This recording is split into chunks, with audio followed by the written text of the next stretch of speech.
Hola, hola, Víctor. ¿Cómo estás? Muy bien, un placer estar aquí. Com- Siempre agradecido de poder pues, expandir un poquito todo lo que proponemos con mi socio David y honrado de estar en un medio como este. Muy, Ujú. muy contento, la verdad. Muy agradecido. Bueno, muchas gracias Mm. a ti por participar y en principio te quería preguntar, ¿dónde vives? ¿Dónde estás? Yo estoy cerca de Barcelona, a una hora de Barcelona, en la montaña. Vivo en la montaña, rodeado de árboles y al lado de riachuelos en donde puedes ir a buscar todavía el agua de montaña si coges el coche y vas un poquito para arriba. Y así vivo yo. ¿Tienes animales allí? Tengo dos perros enormes y dos gatos. Ah, ok, ok. Bueno, déjame que te presente. Tu Mm. nombre es Víctor Brosa, nacido en Barcelona, creador del arte ritual, artista plástico, escritor del libro Antiterapia Origen, Conviértete en tu propio terapeuta y además especialista en reprogramación subconsciente. Has explorado con tu propio cuerpo, con tu vida, generando cambios en ti y en los demás. Ayudas a crear esa realidad que tantos desean. Eres creador de contenido, tienes tu canal de YouTube, Brosa Layton, desde donde responden también preguntas en directo, y también tus redes donde inspiras a diario con pensamientos y ejercicios para despertar esas mentes poderosas. Estás terminando una serie de 9 episodios para YouTube junto a tu coequiper David Layton. Bienvenido. Hay dos cosas. El libro cambió de nombre, ahora se llama Vuelve al origen. Ya no se llama antiterapia porque a los terapeutas les molestaba mucho y dije, bueno, pues va, no tienen sentido del humor, vamos a poner otra cosa. Se llama Origen, realmente. Es un libro sobre una, no es una terapia, en realidad es un lenguaje de sugestión para autosugestionar el subconsciente, para sugestionarlo. Y, y funciona como autoterapia, pero realmente es una sugestión, ¿no? Que haces. Y es nuestra herramienta principal, la que proyectamos. Y de hecho, la película, dijiste que estaba preparando una serie, pero antes hicimos una película que es Vuelve al origen, que se inspira en esta terapia, llamémosla así, este lenguaje, ¿no? Pero es que ahora sacamos una película. O sea, nos hemos vuelto locos hace dos semanas. Escribí un guión corriendo, rodamos corriendo la semana pasada y estoy editando. A ver, película, formato película. En realidad es un vídeo de una hora y media que parece una película, pero es, es un truco para poder ayudar a la gente, inspirarla y que entienda mejor lo que hacemos. Hoy vamos a hablar de la reprogramación a través del arte ritual como herramienta, como tú dices, de transformación personal y espiritual. Cómo enfocarnos en nuestra propia prosperidad. Pero antes quiero conocer un poco ese Víctor niño. ¿Quién eras de niño? ¿Tienes hermanos? ¿Qué hacían tus padres? Cuéntame un poquito. Tengo dos hermanas, yo soy el mayor, y mis padres se arruinaron cuando yo tenía 7 años. Mi abuelo le fue bien, empezó a ganar dinero, y mi padre trabajaba con él. Cambiaron de barrio, empezaron a ponerse en plan, bueno, clase media alta, buenos colegios, club de tenis, y de repente se arruinaron. Y en lugar de cambiar de estatus, mi padre tuvo la esperanza siempre de recuperarse. Y entonces sufrimos mucho toda la vida, porque teníamos que fingir que no éramos lo que éramos, tenía que mentir, entre comillas, ¿no? Porque tenía que hacer ver que yo tenía dinero, porque en esa escuela, si tú no tienes dinero, de hecho ya sufrí bullying, ¿no? Lo que hoy se llama bullying. Pero si encima hubieran sabido eso, hubiera sido terrible para mí. Entonces, sobre todo cuando era niño, después ya con 18 años ya no, pero... Y entonces fue duro porque viví una vida en donde en casa estábamos, pues eso, todo el día encerrados, fuera club de tenis, fuera salidas, fuera comidas fuera, pero fingíamos que sí podíamos y por tanto la excusa era no puedo, no me da tiempo, es que mi madre no me deja, o sea, mentíamos constantemente. No es que mis padres me dijeran miente, sino que yo me veía como para sobrevivir obligado a hacer todo eso y me quedó muy marcado aquello. De hecho, ahora mismo he arreglado el tema del dinero, estamos facturando con mi socio David lo que nunca imaginamos y vamos más arriba porque ayudamos a muchísima gente y eso es consecuencia de que venga más dinero, ¿no? Pero al final yo creo que es por esa herida, ¿no? Yo creo que es por ese arrastrarme toda mi vida sintiendo que el dinero era el problema cuando el problema era la ausencia de dinero. sí que estuve enfadado con el dinero, estuve enfadado con mi infancia, estuve enfadado con... Yo era muy libre, soy acuario y viví en una infancia muy restrictiva. Todas estas cosas alternativas ahí no existieron nunca. Y yo pensé que estaba loco porque yo tenía percepciones, yo veía cosas, yo tenía sueños, yo tenía vivencias y al final pues yo tenía miedo de que me encerraran en un psiquiátrico porque si yo estaba loco. Y bueno, me medicaron, etcétera, al final. Pero por suerte encontré a mi maestro y él me ayudó un poquito a entender lo que me pasaba y es el que me puso las pilas, el que me dio un poquito de vida cuando yo me estaba con 27 años planteándome irme de aquí. O sea, miraba la ventana y decía, mira, me voy a tirar porque yo era pintor, me hice pintor para ir un poco en contra de mi madre y sus convenciones, pero tampoco acaba de tener felicidad con eso y pintaba cosas tortuosas porque yo estaba tortuoso por dentro. Y sí, sí, tenía somatizaciones, hacía sangre y los médicos, por suerte, tengo familia de médicos, no encontraron nada, me mandaron al psicólogo, al psiquiatra y yo dije, yo no estoy loco. Me pasan cosas raras, tendré un tumor en la cabeza, pero loco no estoy. Y si no encontráis un tumor, ¿qué me pasa? Entonces encontré en ese mundo alternativo la respuesta a todas mis preguntas y ahí empezó un viaje. Era el niño que quería mi madre y yo creo que no era yo. Estaba tan abducido que yo miro atrás y pienso, hostia, cómo me encerraron sin querer y cómo me vi encerrado sin saberlo. Y es extraño para mí, porque yo creo que a partir de los 3, 4 o 5 años, o 6 incluso, antes de la ruina, yo sí era más yo y me recuerdo alegre, dinámico, líder, hablando con todo el mundo, gritando por aquí y por allá, pero para jugar bien, ¿no? Con energía, con ganas. Tenía un cuerpo musculado para mi edad y de repente me fui convirtiendo en todo lo contrario. Introvertido, tímido, intentando complacer a todo el mundo, miedoso. Mi madre es la mujer con más miedos del planeta. Era, murió ya, me liberó de esos miedos y ahora hablamos, ya está ahí, tranquila, ¿no? Entonces, yo creo que me puse una prueba muy grande, creo que hay pruebas peores. En mi caso lo viví muy mal y sobreviví. Yo tengo los dedos de los pies un poco así para adentro del miedo que pasé toda mi infancia y mi adolescencia. Entonces, para paliar ese miedo, supongo que creé una personalidad que no tuviera problemas y que fuera con todos y pues débil, sumisa y de complacer a todos y como dibujaba bien, pues hacía caricaturas de los profesores para que los niños que me podían pegar pues hicieran amigos míos. Es como que me convertí en un manipulador, ¿no? Y en un mentiroso por sobrevivir, pero desde ahí, ¿no? Desde el anularme.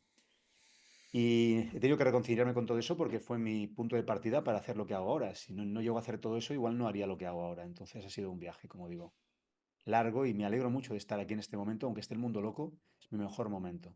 Siento que es cuanto más puedo dar y cuanto más puedo reconvertirme en quien vine a ser, recuperar quien no era, ¿no?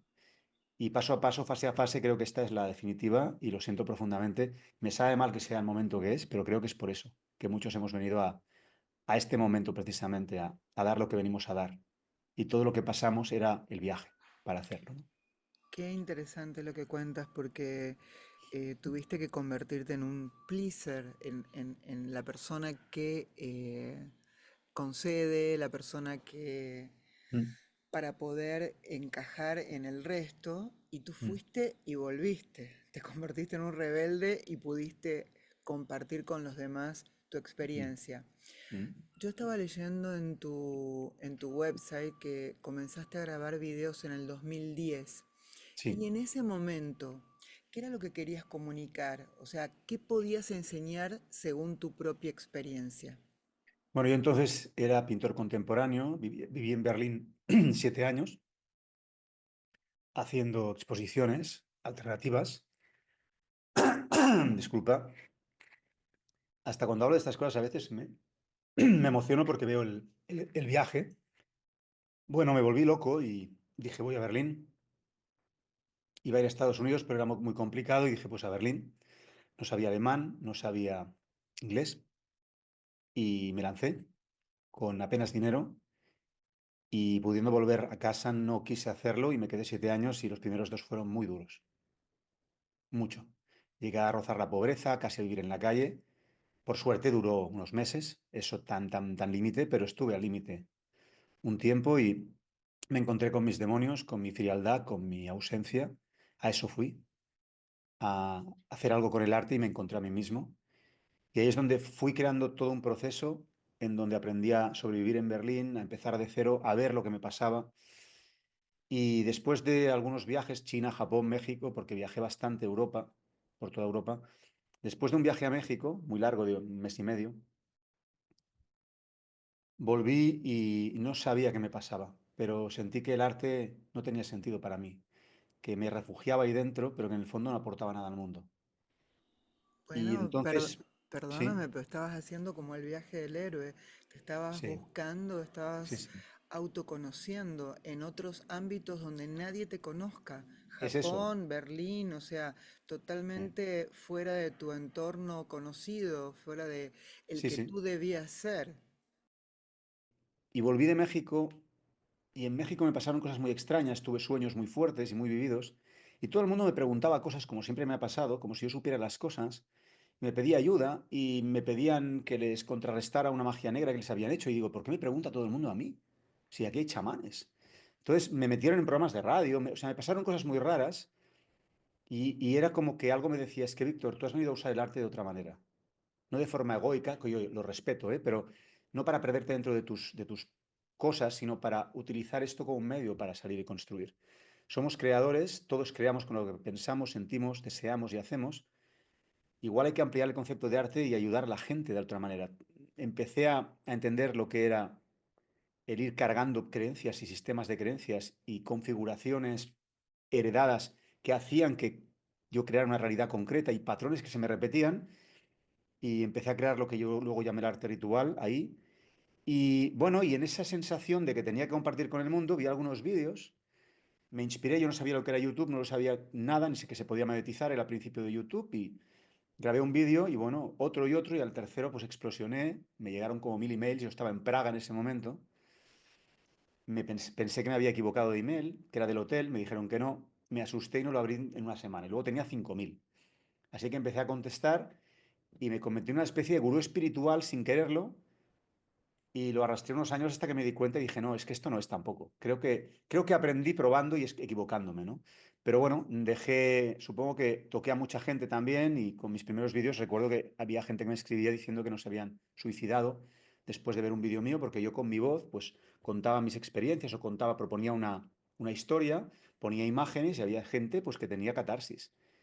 Y un publicista de Mallorca me escribió diciendo, ¿cómo puede ser que con esa calidad tan mala toques tanto a la gente? Yo quiero entender qué haces. Y ahí es que lo que me hizo el clack y dije, igual tengo una serie de dones que no he utilizado nunca porque no les he dado valor. Y puedo usarlo, y tiene que ver con el arte, para ayudar a la gente a sentir, a conectar. Y de hecho, pues desde entonces he hecho ese viaje y aquí estoy, ¿no? Haciendo eso. Ahora, ¿cuál dirías que es tu marca personal? Si tuvieras que decirle una sola cosa al mundo, ¿cuál sería? Somos creadores, estamos conectados a esa conciencia, a ese origen, a esa fuente. Pero el problema es que nuestro cuerpo no se lo cree, porque está programado para no reconocerlo. Así que el trabajo está en el cuerpo, está en lo denso. Hemos venido desde la espiritualidad más amplia a crear, a vivir una experiencia en lo denso, a jugar a un juego. No hemos venido de vacaciones. Puede ser divertido, puede ser emocionante. Y en ese juego, para poder hacer lo que realmente podemos hacer con todo ese poder que tenemos allá, nos vemos obligados a enfrentar nuestro dolor, nuestras heridas y todas esas creencias que nos impiden realmente recordar y conectar con lo que somos y reconocerlo para poderlo hacer. Así que hemos venido a una escuela, pero también a una especie como de playoff, de una gran final, ¿no? Y es individual, aunque luego afecta al colectivo, y por eso también es colectivo, ¿no? Así que mi marca personal se basa en ayudarte a reprogramar el subconsciente, es decir, las creencias, el sistema de creencias, tu configuración para que puedas sentir esa conexión y empezar a crear de otra manera. ¿Cómo y dónde conociste a David Layton? Esto es muy divertido. Lo pedí en un ritual. Porque yo he creado el arte ritual y ahora lo fomentamos con él, es la filosofía. Realmente la herramienta que proponemos para empezar con nosotros, que reprograma el subconsciente en el día a día, es Origen, que es un lenguaje de sugestión, pero la filosofía que hay detrás, que es arte ritual, bebe de las corrientes iniciáticas, de todo ese conocimiento más de sincretismo, ¿no? De que más allá de lo que tú creas, todo lo que vives es simbólico porque estamos en una especie de mundo sueño. O sea, esto es Es más el inconsciente que el consciente, es más lo mágico y el misterio que lo que creemos que es. Entonces, es muy importante el lenguaje simbólico, es muy importante el lenguaje emocional, es muy importante entender que lo que nos afecta y lo que nos entra al cuerpo es lo que somos y no lo que nos gustaría ser aquí, porque es lo que manifestamos. Y yo siento que el ritual, voy a poner un ejemplo para que se entienda lo que hizo con David Leighton. Para mí un ritual es una forma de reforzar el compromiso interno. Es decir, yo quiero, por ejemplo, a una persona, a mi mujer, ¿no? Yo quiero a mi mujer, la quiero mucho, la amo. Y vamos a hacer un ritual, vamos a casarnos, cuando nos casamos, por ejemplo, para reforzar ese vínculo, no para nosotros que ya lo tenemos claro, para nuestra parte inconsciente. Queremos que nuestro inconsciente entienda el poder de este vínculo que queremos proyectar en nuestras vidas, ¿no? Entonces creas una boda para impresionar a tu mente subconsciente para que sienta y entienda, como los rituales de paso, que hay algo que se está dando muy importante que representa eso, porque el cuerpo lo tiene que vivir y sentir, si no un papel para él no es nada, ¿no? Entonces yo hice un ritual porque dije, si yo quiero ayudar a la gente a sentir diferente para crear diferente, porque no es pensar diferente, es bajar el pensamiento a la emoción y que vibre el cuerpo tanto con esa emoción que el cuerpo se vea impulsado a hacerlo porque siente que eso es así. Ya no es una idea, un deseo, es que ya es así, es que yo no puedo evitar hacerlo porque me he convertido en ese que lo puede crear, ¿no? Que es el eslabón perdido que yo digo que falta en el mundo de la espiritualidad muchas veces, ¿no? La acción. Entonces, yo hice un ritual y dije, yo necesito a un socio que sea así, así, así y así. Y que viva a 4 calles de mi pueblo. En ese momento vivía en un pueblo. Claro, una persona que estaba conmigo en ese momento y se lo comenté porque normalmente no comento esto, pero lo comenté por alguna razón, no recuerdo cuál, me dijo, alá, pero a 4 calles. Dije, es que o viene así o yo dejo de hacer vídeos y audiovisuales porque yo seguía un poco con mi frustración con la pintura, con no entender qué pinto en el mundo. Aunque yo ayudaba a mucha gente, yo no estaba del 100% contento, había un rompimiento en mí, ¿no? Y cuando 3 días después aparece David, conocí a su mujer de golpe, trabajaba en una tienda en ese momento, salió, tú eres Víctor Brosa, wow, te vemos en casa y tal. Además, mi marido, yo, gracias, gracias. Además, mi marido es músico y tiene un estudio de grabación en casa. Y dije, ¿vivís a 4 calles de esta calle de aquí? Y dice, a ver, 1, 2, 3, 4, sí. Digo, lo quiero conocer. Entonces le dijo, Víctor Brosa va a venir a casa. El otro dijo, wow, si yo vivo con sus vídeos, toda la vida los he visto, me encanta, qué honor increíble, no me lo puedo creer. No sabía que vivía en este pueblo. Y nos vimos. eh, Amor creativo a primera vista. Desde entonces no nos hemos separado y hemos estado creando y sintonizándonos, entendiendo la magia de lo que es dejarse llevar por el corazón, ¿no? Y por la conexión. Así que suena muy loco, pero es así como lo conocí. Qué bonito, qué linda Mm, historia. sí. Nosotros, bueno, hay toda una generación que hemos sido criados erróneamente con el tema del sacrificio, de que tienes que Mm. sacrificarte para ganar el dinero y demás, y no disfrutar y no que las cosas fluyan. Y en este sentido, me gustaría que pudieras hablar sobre los rituales de la abundancia, sobre cómo programarte para el, no digamos el enriquecimiento, sino para la libertad y poder vivir bien de lo que te gusta. Sí, yo estuve mucho tiempo ahí, es decir, yo no quería sufrir todo el día trabajando, aunque tuve que hacerlo muchas veces, trabajar duro para ganar un sueldo, ¿no? Y mi sueño era el arte, pero no me acababa de funcionar. Estuve a punto de ir muy arriba, pero pasaban cosas raras y nunca llegaba. Yo pensaba que era el universo, que quizá yo no hacía lo suficiente, esas cosas, ¿no? Que siempre buscas fuera, ¿no? Y claro, es que yo no estaba sintonizado con mi propósito. Que la gente busca el propósito, pero un propósito se crea, porque hay muchos. Yo puedo tener el propósito de comprarme una casa, pero un propósito mayor, un propósito que conecte lo que el alma viene a hacer o el ser viene a hacer y lo que al ego le entusiasma. ¿Por qué? Porque están peleando dentro siempre. El ego es como el coche. No quiere arrancar, le da miedo la velocidad. Lo han programado así, en contra de su naturaleza. Y el alma quiere arrancar el coche porque ha venido a vivir a través del vehículo, que es el personaje, ¿no? Que es el avatar, ¿no? Pero si de repente tú pones una zanahoria preciosa para el ego, que aproveche el alma para hacer todo lo que viene a hacer y proyectarse y dar lo máximo, eso es espectacular porque resuelves un gran problema de la mayoría de la gente. Ese y salir de la cabeza y vivir más desde el corazón. Entonces, yo primero lo hice conmigo, Y me di cuenta de que ese propósito tenía que ser muy grande, pero tenía que avanzar paso a paso como si empezara cada día un poquito. Pero muy grande porque ningún obstáculo, por muy doloroso que fuera, me podía frenar si había una misión más amplia, más grande. Ese es el poder creativo que tenemos. En lugar de comprar las narrativas que nos venden en televisión, en los medios, en las televisiones que nos quieren manipular, ¿eh? O sea, las propagandas, o en los medios que quieren que siempre estemos en miedo. Si yo me compro mis propias narrativas, las que me convienen a mí, ¿qué más me da una que otra? Si el poder de la creencia está demostrado. Entonces, yo me convenzo a mí mismo de que yo soy un ser espectacularmente poderoso, como todos lo somos, para mí todos lo somos. Ahí arriba somos los más valientes, porque somos los que nos hemos atrevido a venir a la trinchera, a la tercera dimensión, lo más difícil. Somos lo más bestia, lo más preparado, pero como aquí pues hay ausencia de memoria, pues parece que no.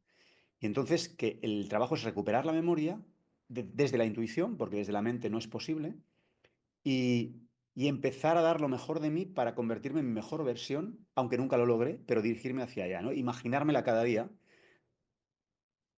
para no crear desde el pasado constantemente, aunque yo crea estar en el presente. Entonces, me pongo en marcha y en ese propósito está muy claro. Si yo pienso muy grande y quiero ayudar a millones de personas, no puedo tener ausencia de dinero porque el medio energético para intercambiar aquí es el dinero y me encuentro con que entonces he de sobrevivir y no puedo estar aquí hablando contigo, no puedo hacer mis formaciones, no puedo hacer nada, ¿no? Tendría que estar en una cafetería, estado, en un bar, estado, descargando camiones, estado, pintando una nave industrial a pistola, estado, a pistola de pintura, no de las otras, etcétera, ¿no? Entonces, después de mucho pelear con la ausencia de dinero, con una ruina familiar que yo cargaba, con evitar el negocio y la empresa porque yo la odiaba, me di cuenta de que muchos pintores o artistas en general que tenían éxito o tenían un gran manager y hacían un buen equipo, pero estaban supeditados al manager, o eran libres y se habían hecho empresarios de su propia historia. Y es lo que no quería hacer. Yo era el nene que quería hacer mi arte, que me gustaba y que me lo compraran. No, tú sé el hombre que ayuda a la gente con su arte para que te quieran comprar tu arte, que les aportes algo que valoren. Entonces me di cuenta de que quizá la pintura no era lo que más me apetecía hacer, porque con un audiovisual yo tocaba millones de personas y no con una pintura, ¿no? Así que ahora pinto para mí cuando me apetece y creo audiovisuales, películas, series, e incluso directos, e incluso porque me di cuenta de que yo podía comunicar de muchas formas y era fascinante ese abanico, ¿no? Y, y claro, dije, si yo quiero hacer todo esto, tendré que generar dinero. Así que empecé a desprogramar las creencias respecto al dinero y me descubrí un montón, cuando mis padres se arruinaron y oía en casa muchas cosas, ¿no? Y hice un trabajo profundo. Bueno, ahora hemos creado Origen, que va muy bien para empezar, pero antes lo hice de muchas formas diferentes. Y al final, el clac más grande fue ver que yo cada vez que gano dinero es porque ayudo a alguien. O sea que si gano mucho dinero, este año hemos facturado, lo puedo decir porque en España las cuentas son abiertas, lo puede ver todo el mundo en Internet. Este año pasado, el 2024, facturamos 1 millón de euros, prácticamente, casi. David y yo, decirlo me daba vergüenza, me daba miedo, parece que vas a crear envidia, vas a crear prepotencia, pero dije, no, yo tengo que compartir mis éxitos porque compartimos nuestras desgracias. Ay, pobre, mire, todo el mundo viene. Cuando compartes un éxito, envidia, molestia, pero si es lo mejor que te puedo compartir, porque si yo pude, puedes tú, me puedes preguntar cómo lo hice, ¿entiendes? Yo no voy a compartir de mi basura, te voy a compartir mi resultado para que veas que se puede. No es para ponerme por encima de ti, es para decirte, hey, vente aquí, puedes hacerlo, ¿no? Entonces empecé a entender eso, me costó bastante y empecé a aprender de multimillonarios directamente, me apuntaba a sus mentorías, bueno, uno de ellos fue Tony Robbins, hay otros, ¿eh? Y aprender de ellos qué hacían, cómo podían ayudar a la gente a generar tanto dinero, a mí me daba vértigo, y ver al dinero como un medio que yo podía transformar, alquimizar en algo para potenciar. Bueno, he podido comprar la casa de mis sueños para mi mujer, he podido ayudar a mucha gente, he podido hacer cosas que yo no voy contando con David, pero que a veces hacemos por debajo porque nos apetece. Pagamos muchos impuestos también en España, que se supone que sirven para hospitales y carreteras. Supongo que también para gambas de políticos, las gambas que se comen y los festines, pero espero que algo sirva. Pero al final te das cuenta de que te puedes volver más generoso porque como no te falta, eres más auténtico, no tienes que pervertirte o prostituirte. Pero yo me he dado cuenta que al final, una vez alguien me dijo, dedícate a algo serio y digno. Yo pensé, hombre, más digno que hacer lo que me gusta y ayudar a la gente, porque yo cuando estaba en una cafetería me costaba ser eh, de corazón. Lo intentaba, pero claro, yo no estaba contento estando ahí. Yo tenía otros sueños. Entonces yo creo que la gente que vive a medias, crea a medias y no se realiza, es más egoísta, pero sin querer, porque claro, si estás en supervivencia, yo es que no puedo envidiar a nadie, tengo la vida que soñé. Hablando del tema de las creencias, em, que tanto nos estancan, nos hunden realmente, porque una creencia es una creencia que hay que detectar, entender la causa, desbloquear estos problemas que tenemos para poder reprogramar esas creencias y los patrones que nos limitan para poder poner otras. Y te pregunto, ¿por qué cuando tú hablas de ritualidad, lo que uno puede observar, sentir en el cuerpo, funciona y no tanto lo que a veces se promueve, que es la repetición, el decir el mantra, el ponerte los audio, whatever, que repiten una y otra vez, soy luz, soy abundancia, soy, que está bien, pero ¿por qué eso no entra en nuestras células, no entra como algo que pueda hacerse hacia afuera, que sea físico, donde mi cuerpo pueda estar involucrado y haya un cambio verdadero? Bueno, lo primero, quería puntualizar algo que yo también descubrí. Detrás de las creencias y los patrones está el sistema de creencias, el sistema operativo. Y yo cada vez más estoy apostando por programar el sistema operativo y no tanto las creencias, porque es como, si yo no programo, imagínate que yo tengo un agujero en casa. No, vamos a poner un ejemplo más sencillo. Yo soy cenizo, es decir, me sale todo mal. Por muchas creencias que cambie, soy yo el que las destruye. O sea, el problema es que si yo, por ejemplo, estoy sucio, ese sería mejor el ejemplo. Yo soy sucio, hay una persona sucia, no se lava, pero tú me limpias la nariz, me limpias las orejas, me quitas creencias, ¿no? Es como que sería eso, que me quitas cosas, pero yo seguiré sin lavarme. Entonces, no sirve de mucho. Yo me convierto en alguien limpio y ya no viene a mí la suciedad, porque aunque venga, yo la limpio ya cada día. Entonces, cuando yo tengo un sistema operativo diferente, lo cambio, ya en los patrones y las creencias no tienen la fuerza que tenían y los puedo dominar. Vienen, se arman, pero paso el plumero. Pero si yo no puedo pasar un plumero, si yo soy la suciedad, si yo no salgo del barro, si yo no salgo del lugar en donde me ensucio, ¿no? Y no limpio. Y eso es lo que he visto que pasa mucho. Y respecto a lo que me estabas preguntando, es que existen dos universos en nosotros. Bueno, hay muchos, somos cuánticos, pero para que entendamos, hay una respiración, hay dos fuerzas siempre. Lo que llamamos yin y yang sería electricidad y magnetismo, sería luz y oscuridad. Está lo interno, que es lo femenino, que es lo oscuro, que no es malo, es oscuro nada más. Por eso metemos todo lo que no nos gusta en lo oscuro, para no verlo. Y luego decimos que la oscuridad es el problema. No, la oscuridad no, es el problema es lo que nosotros hemos juzgado y apartado y no hemos resuelto, ¿no? Entonces, el mundo interior al mismo tiempo, al margen de que tenga esa parte oscura que tememos tanto, también tiene la parte de ese niño que siente, que se crea una burbuja y vive seguro dentro, ¿no? Y ese niño no quiere salir de esa burbuja y quiere hacer todo aquello que no le ayude a salir de la burbuja, pero que parezca que sí. Es decir, yo quiero cambiar mi vida, pero quiero que me den a mí la teta. Soy un nene, no quiero hacerlo yo. Entonces, yo voy a hacer de todo para que parezca que yo hago todo lo que tengo que hacer. ¿Para qué? Para que me lo dé el universo, Dios, lo que la conciencia infinita, no para hacerlo yo. Por eso pido, por eso no creo. Pero a mí me dieron la capacidad de crear. Soy un fractal de la divinidad para que creara yo.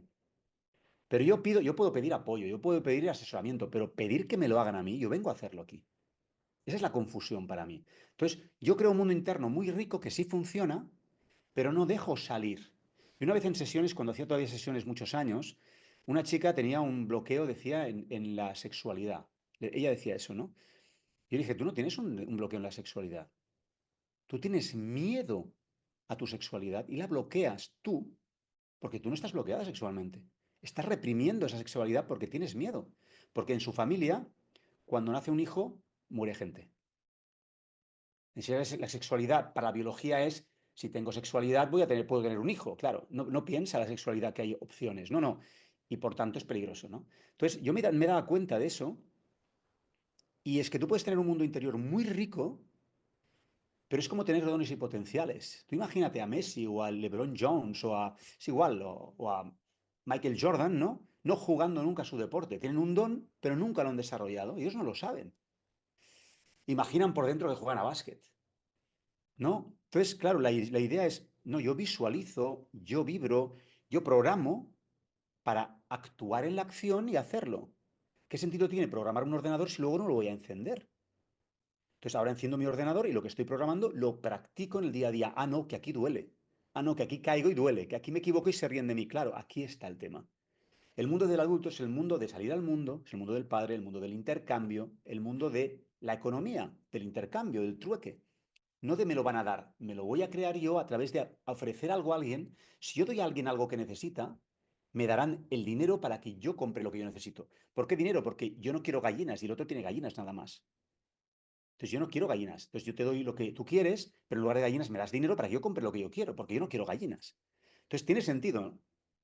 Y, y usamos todas esas cosas espirituales para hacer ver que estamos haciendo el trabajo y somos niños enfadados que por qué no viene, no funciona, qué mala suerte. Esto está funcionando, pero falta que tú salgas del vientre de mamá, andes y te caigas miles de veces para poder andar.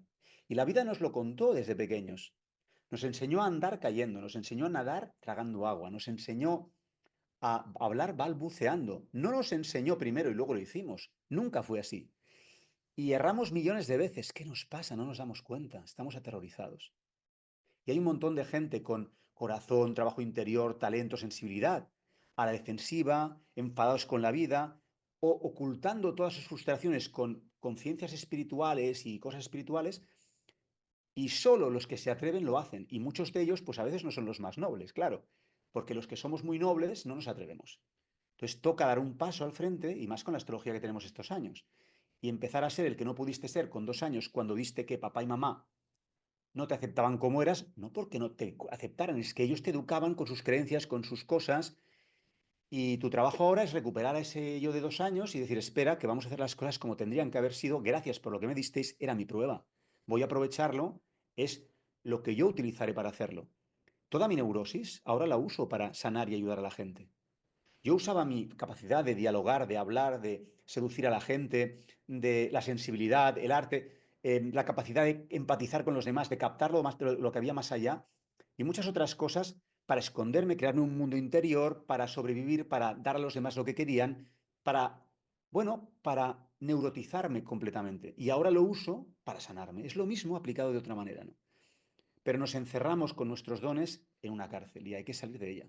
Entonces, al final, el viaje requiere de yo visualizo, conecto, pienso, veo, digo decretos. ¿Dónde estoy? Aquí. ¿Cuándo bajo? Va, lo siento un poco con la visualización. Perfecto, fantástico. 5 minutos al día, al lado del resto del día, es una balanza muy, muy desequilibrada, pero bueno, lo compramos. Lo siento un rato. Y ahora, cuando tú sientes que amas a alguien, ¿lo abrazas cuando te abres los brazos o te vas corriendo? Entonces, ¿por qué te vas corriendo? Cuando pides algo y viene.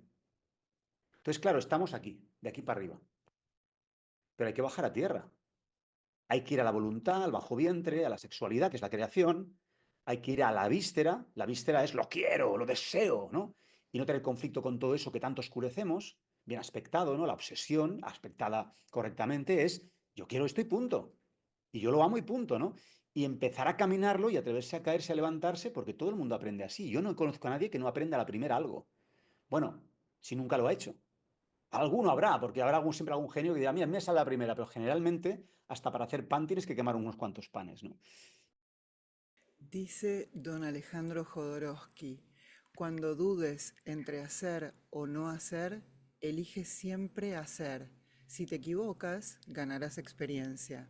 Si no lo haces, te quedará la frustración por siempre. Feliz día, feliz fin de semana. Gracias por compartir tu experiencia. Me encantó hablar contigo. Igualmente, muchísimas gracias, ha sido un placer. Cuídate. Igualmente, gracias. Chao, chao.